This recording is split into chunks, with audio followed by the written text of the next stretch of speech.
Հուլիսի 1-ից դեկտեմբերի 31-ը Բոլոնիայի գործընթացի համանախագահությունը ստանձնած Հայաստանը հյուրընկալել է մյուս համանախագահ երկիր Լիտվայի կրթության եւ գիտության նախարար Գինտարաս Ստեպանովիչուսին։ Երկու նախարարները քննարկել են համագործակցության եւ փորձի փոխանակման հնարավորությունները։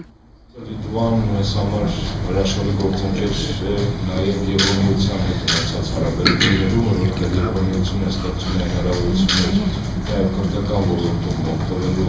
լավագույն փորձից եւ հայ-լիտվական հարաբերությունները կրթության ոլորտում կարող են ամբողջությամբ տեղավորվել եւ սինխրոնիզացվել Եվրոմիության հետ ունեցած ծրագրերի շրջանում։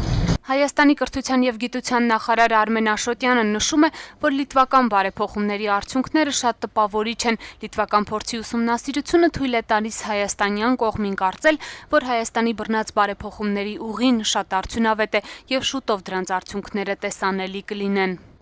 Not us politicians, but life, which is changing so dynamically, demands also our educational. Կրթական համակարգը փոփոխվում, ուժեղանում եւ արտահայտում է այսօրվա հասարակության եւ երիտասարդ սերնդի իրական պահանջները ոչ թե մեր քաղաքական գործիչների, այլ հենց արագ փոփոխվող կյանքի եւ հասարակության պահանջով։